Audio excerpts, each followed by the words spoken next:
E aí pessoal, espero que todos vocês estejam bem, bem-vindos a mais um vídeo aqui neste humilde canal. Eu tô bem, sei que você perguntou daí onde você tá. Essa é minha última semana aqui no Brasil, então no próximo vídeo,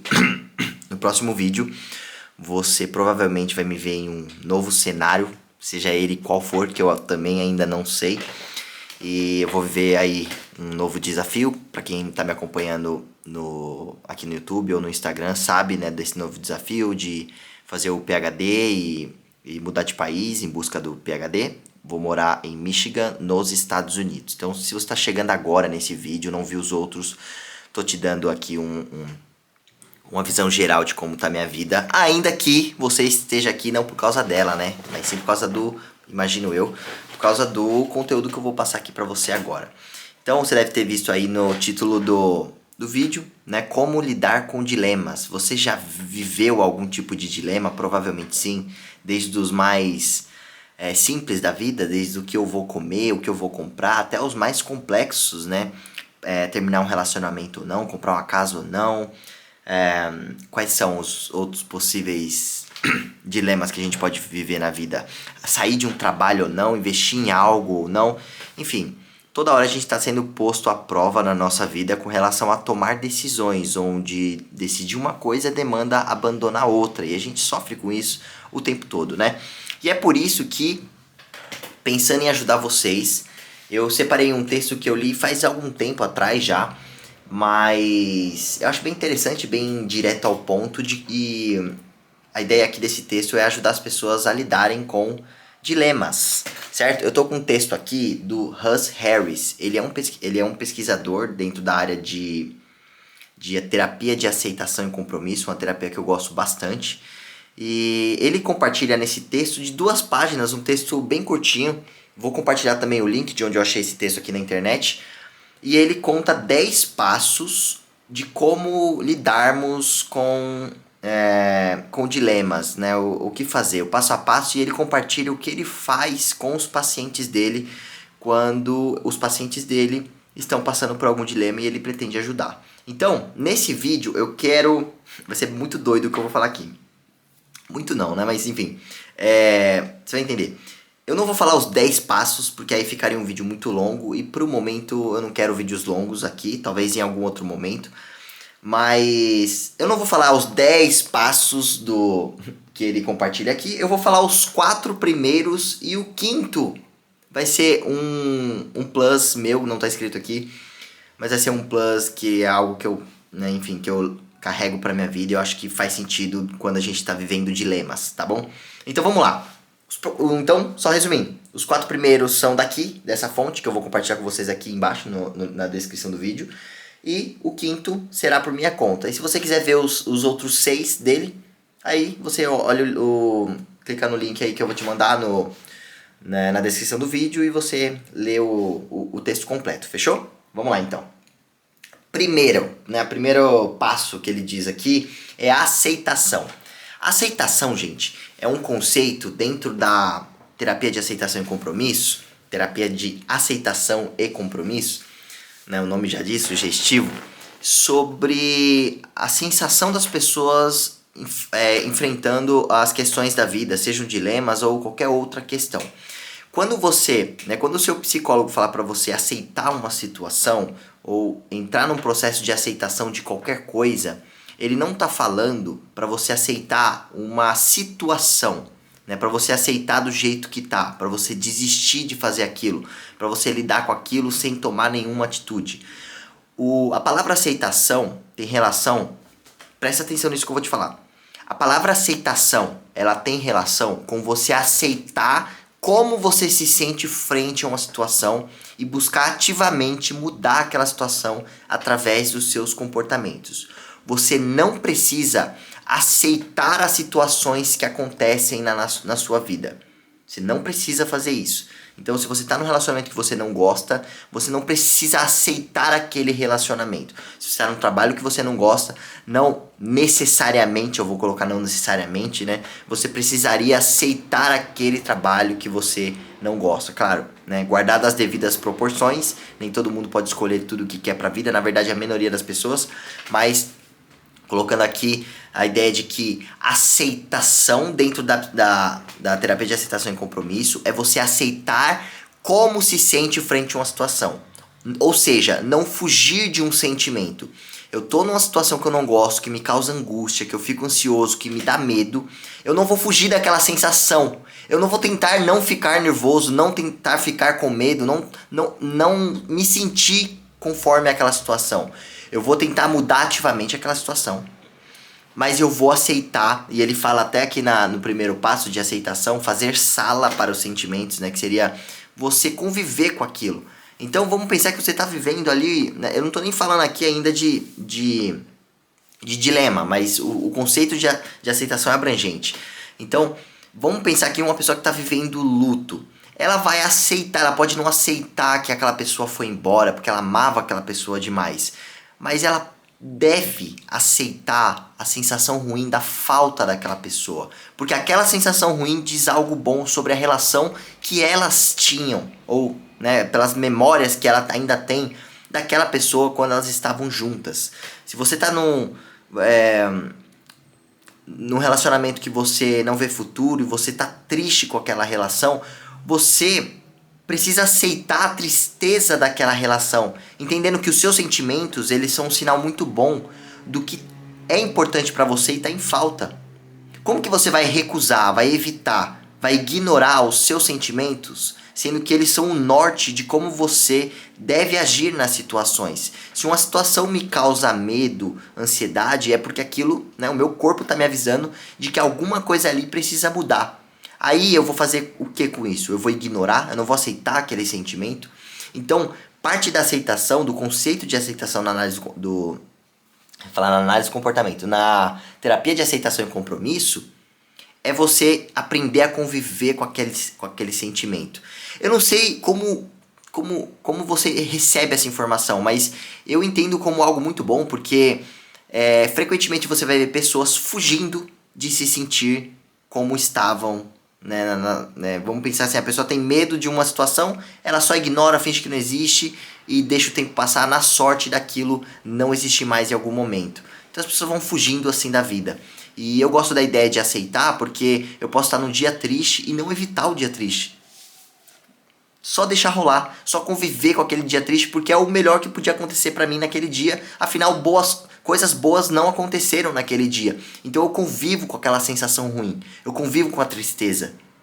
Eu não preciso fazer com que ela vá embora a todo custo. Ela está me dizendo alguma coisa importante sobre mim. Esse é o passo da aceitação. E por que a aceitação é importante no dilema? Quando você está na angústia de decidir entre uma coisa e outra, provavelmente você vai conviver com sensações que você não gostaria. Você gostaria de estar feliz, satisfeito, qualquer coisa nesse sentido. Mas você vai estar na dúvida, angustiado, com ansiedade, porque você não decidiu aquilo ainda. Então, parte do dilema, de conviver melhor com o dilema, é você não precisar mandar, deixar embora, fugir essas sensações ruins que são parte de você estar entre ali dois caminhos distintos, onde você tem que escolher ou um ou outro, certo? Então esse é o primeiro passo, a aceitação. Vamos para o segundo passo. Custos e benefícios. Cara, custos e benefícios, eu vou colocar aqui na imagem aqui na tela, em algum lugar, um quadrante de tomada de decisão que eu acho super legal e eu compartilho direto com os meus pacientes quando eles estão prestes a tomar alguma decisão. E é muito legal, né? Porque se você vai tomar uma decisão prática na sua vida, esse quadrante faz muito sentido. Deixa eu encostar a porta aqui, peraí. Se você vai tomar uma decisão prática na sua vida, faz muito sentido você colocar no papel os custos e benefícios daquela decisão que você vai tomar. Então esse quadrante ele é muito útil nisso. Então vamos imaginar que esse quadrante, eu tô imaginando o quadrante que eu vou compartilhar com vocês antes de eu escolher a imagem. Então eu espero que eu encontre essa imagem. Se eu não encontrar, eu vou escrever com minhas próprias mãos e compartilhar aqui com vocês. Mas vamos lá. Existem 4 possíveis consequências da sua decisão. Então, o quadrante propõe que você escreva essas coisas para clarificar as consequências das decisões que você pretende tomar. Então, vamos lá.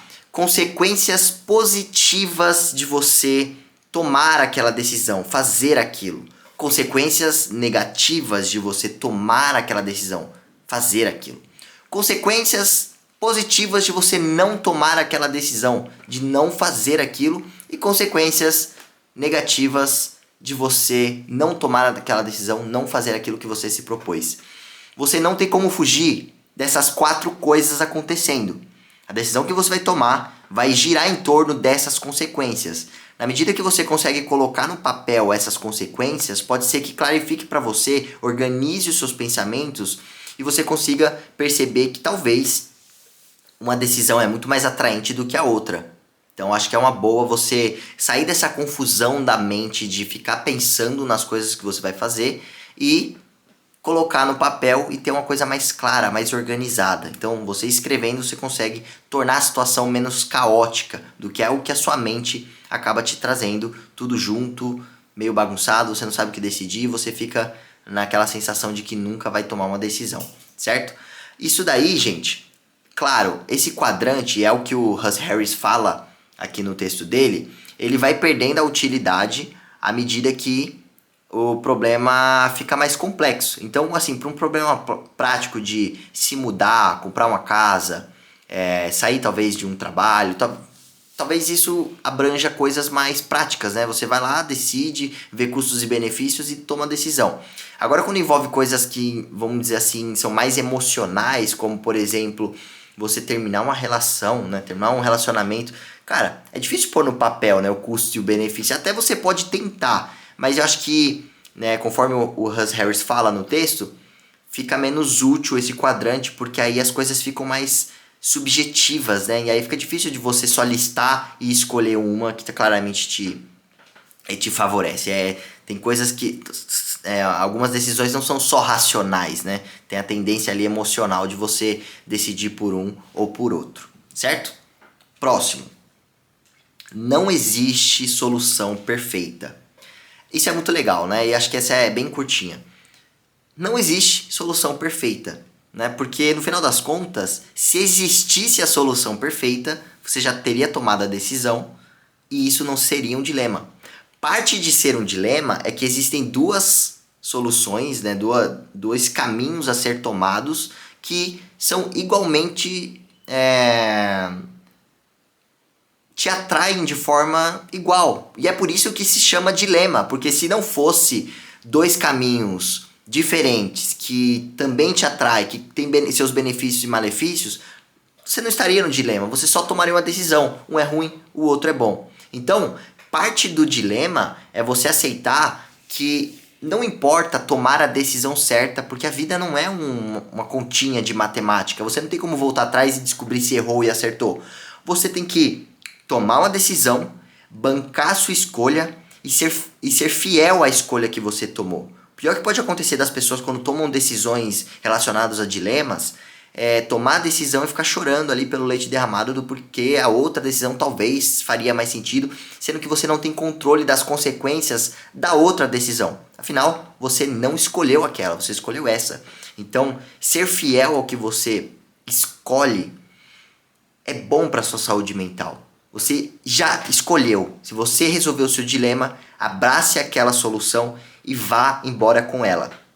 Não fica olhando para trás, porque você não tem meios suficientes de saber se você errou ou não. A vida não funciona assim, certo? Próximo.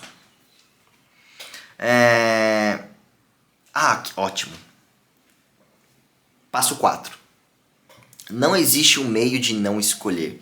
É legal isso, né? Porque a gente fica com a ideia de que a gente está esperando para tomar uma decisão.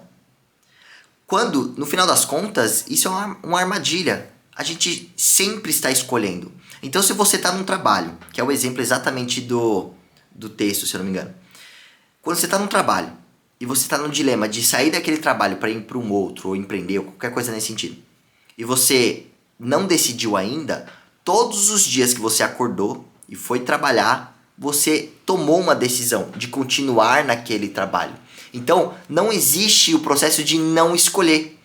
Quando você está numa situação e você está num dilema e você não decide, você está jogando para o tempo decidir por você. Então, em algum momento, aquela oferta não vai estar mais disponível e você vai estar com um trabalho que você decidiu ficar enquanto enquanto a oferta ainda estava na mão, né? E o tempo vai passar, o tempo escolhe por nós quando a gente tem a sensação de que não escolheu. Então, não existe esse caminho do não escolher. Quando você tá num dilema, você tá numa relação, num namoro, e você decide, e você tá esperando para ver se termina ou não, todos os dias que você acorda e olha pra cara daquela pessoa, está decidindo estar com aquela pessoa. Ainda que o seu sentimento não seja correspondente, você tá tomando todos os dias uma decisão. E aí a gente pensa naquilo, né? Quais seriam as condições ruins de eu tomar essa decisão? E o legal desse passo 4 é você pensar quais seriam as decisões ruins de eu continuar fazendo o que eu tô fazendo. Porque normalmente a gente tem medo do novo, tem medo de tomar uma decisão que vai mudar a nossa vida, e a gente fica pensando nas consequências ruins dessa nova decisão. Como se não existissem consequências ruins da decisão não tomada, de eu simplesmente não fazer nada, só deixar rolar. Existem consequências ruins de só deixar rolar, de continuar decidindo não decidir fazer nada, certo? Então você tem que pensar nessas coisas também. Apesar da mudança sempre ser uma coisa mais assustadora, né? A gente sempre tem a sensação de mais controle das coisas que já existem na nossa vida. E aí a gente pode aceitar coisas piores só por ter a sensação de que controla mais essas coisas. O que é mentira, né? A gente tem pouco controle sobre ambas. Enfim, esses são os quatro passos de indicação do Russ Harris. E agora eu vou dar o meu quinto passo, né? Tá fora aqui desse texto. Mas é uma coisa que eu vi na época que eu comecei a investir. Calma, não me mata. Eu vou falar de dinheiro agora. Não fique bravo comigo. Mas na época que eu comecei a investir na bolsa, no começo da pandemia, né? Como muitas pessoas no Brasil fizeram isso, onde as ações estavam caindo muito e tudo era barato, você podia comprar qualquer coisa porque as ações estavam lá embaixo, né, por conta do caos do planeta. E aí eu vi um termo muito legal chamado efeito zoom. O que é o efeito zoom? O efeito zoom tem relação com a gente estar numa situação que é gigantesca. Vamos pensar na pandemia, por exemplo, é uma situação realmente gigantesca, né, onde muitas pessoas morreram. Mas que quando você está na situação, a sua sensação sobre ela é que ela nunca vai resolver, que o caos vai permanecer do jeito que tá e as coisas vão só piorar. E no final das contas, gente, isso refletia na época nas ações no gráfico do Ibovespa. Eu vou deixar o gráfico aqui. Então, na época, as pessoas estavam com as ações lá embaixo, as pessoas assustadas, tirando seu dinheiro e as ações só caindo. Se você pega, né, o efeito zoom naquela ocasião específica, eu vou tentar deixar uma imagem aqui do que eu tô falando, depois eu vou tirar o zoom, eu não sei se isso... Será que eu mostrar aqui vai fazer mais sentido? Vai fazer mais sentido. Vai fazer mais sentido. Só um instante. Só um instante. Calma, beba uma água enquanto eu pesquiso. Eu vou gravar minha tela aqui e vou compartilhar com vocês. Calma. Não saia do vídeo. Deixa eu gravar na tela aqui. Faz tanto tempo que eu não gravo tela, gente, que eu não lembro de tá. Aqui, achei. Tá, eu vou mostrar pra vocês exatamente o que eu tava explicando, tá? Vamos lá. Então, aqui você não precisa entender de bolsa, mercado financeiro pra entender o que eu tô te falando aqui, tá? Só um gráfico mesmo. Tá vendo essa parte aqui que eu tô tracejando? Aqui. Tá vendo essa parte em queda aqui, ó? Pronto, esse botãozinho verde são os meus dedos, ok? Aqui. Quando as pessoas estavam aqui, nessa situação, elas imaginavam que o caos ia... Meu Deus, tá caótico isso aqui, né, gente? Desculpa. Aqui, não vou mexer na tela. Quando as pessoas estavam nesse tracejado, né, vivendo exatamente esse momento, o caos reinava. As pessoas estavam desesperançosas, o dinheiro desvalorizando ali na casa dos 80%, muitas vezes. As pessoas estavam ali em desespero.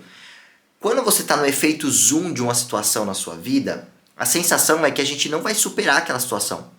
Que o caos vai ficar para sempre, que aquelas coisas não vão melhorar e toda a situação fica grande demais. Um relacionamento que você não consegue sair, um trabalho que você quer ir embora, uma situação que você está convivendo em família e você não consegue lidar com aquela situação. Então a gente tem a sensação que aquilo é insuperável.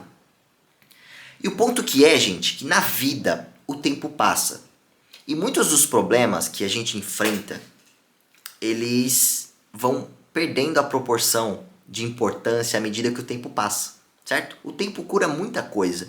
Você pode ver que muitas das coisas que você chorou dias, semanas sem comer, em algum momento você olhou para aquela situação e não sabia nem o motivo do seu choro. Já aconteceu isso com você? Então, quando você tira o efeito zoom, é isso o termo que as pessoas no mercado financeiro dão. Eu estou tirando o efeito zoom aqui e você vai olhando na tela. Você vê que o mercado se recuperou, claro, né? Então, agora estamos aqui em 2024, certo? E aí, aqui ó, estamos aqui em 2024. Olha a diferença, olha lá no canto a época do Covid. Tá vendo? 2020, março de 2020. Depois disso, o mercado ainda tendo pequenas quedas, ele foi se recuperando, e agora ele está em patamares maiores do que ele esteve antes do pico, antes da pandemia. O que eu quero dizer é que quando você tira o efeito zoom das coisas, você percebe que muitas vezes, claro, gente, guardadas as devidas proporções, eu estou falando de uma pandemia no gráfico. Provavelmente o que você está vivendo, talvez, vamos por aqui, que é pior do que esse problema que o mundo todo conviveu junto. Então, muitos dos dilemas que a gente vive, eles têm uma importância muito grande quando a gente está dentro deles. Só que quando você retira o efeito zoom, ou faz o exercício, né? Eu gosto de falar sobre isso algumas vezes. Você faz o exercício de se imaginar lá nos seus 60 anos, 80, sobre essa situação. Será que ela vai importar mesmo? Né? Será que essa pequena situação hoje, que pode parecer gigantesca, ela vai importar daqui 20 anos? Porque se ela não vai, será que ela é tão importante assim agora? Será que não tem como você levar essa situação com mais leveza? Ou decidir logo, cortar o mal pela raiz, sair desse lugar, né? Enfim, deixar essa pessoa embora, qualquer coisa nesse sentido? Será que não é importante? Eu tô falando muito de relacionamento e trabalho porque são situações comuns onde as pessoas passam por dilemas. Mas existem milhares de situações onde as pessoas convivem com situações que elas realmente acham que são insuperáveis e no final das contas ela supera e fica tudo bem. Então acho que o efeito zoom é importante nessas horas, né? Olhar para situações e pensar, cara, daqui 5 anos, talvez eu não saiba o porquê eu tô me estressando com isso. Então, eu vou lidar com mais leveza agora. Eu acho que isso, pelo menos pra mim, pessoalmente, é algo que me traz um pouco mais de leveza quando eu lembro de que, cara, eu vou passar essa situação e vai ser tudo bem. Ela não precisa ser gigantesca hoje, porque ela não vai ser daqui 20 anos. Então acho que isso é interessante pra gente lidar com os nossos dilemas. E, enfim, gente, eu acho que é isso aí. Temos um vídeo, então, né? Gostaram, né? Faz sentido essa série de dicas pra vocês? Não sei, se fez sentido, deixa sua curtida aqui, deixa seu comentário pra sinalizar pra mim que fez. E a gente se encontra no próximo vídeo, então. Fechou? Muito obrigado quem me acompanhou até agora e tchau, tchau.